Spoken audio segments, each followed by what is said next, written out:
Was a shocking find. Concordia Cemetery is the oldest cemetery here in El Paso, but one man says what he saw there was truly unexpected. ABC 7's Taya Marshburn has that story. I'm here at Concordia Cemetery. It's the final resting place for legends like gunslinger John Wesley Hardin and El Paso's first mayor Ben Dowell. But one resident says one thing he wouldn't expect to see here are human bones. It looked like something that dug it out,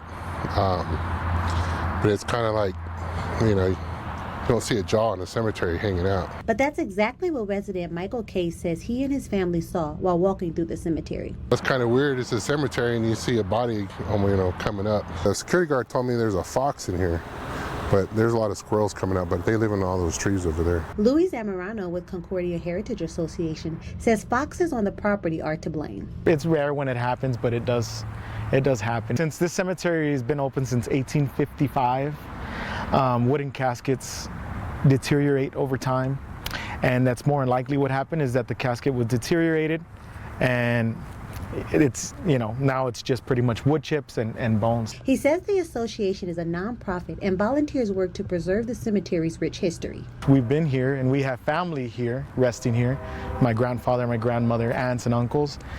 We take pride in wanting to give back and keeping this cemetery nicer than it would be if nobody helped. Meanwhile, Case says the cemetery should reach out to the community to help clean the grave sites.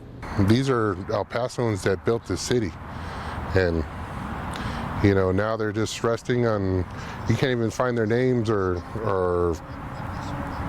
their headstones are broken. We asked who is responsible for the upkeep of the headstones. That's a tricky question because normally, the upkeep of your gravesite in a cemetery that doesn't have a maintenance crew is the families.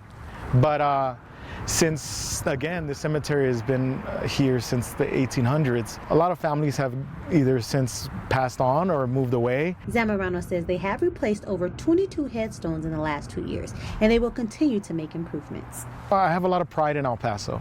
I have a lot of pride in this cemetery is the only cemetery, one of the only cemeteries, this one in Evergreen, that are in the heart of El Paso. The rest of them on the outskirts. This one, I don't want it to be forgotten.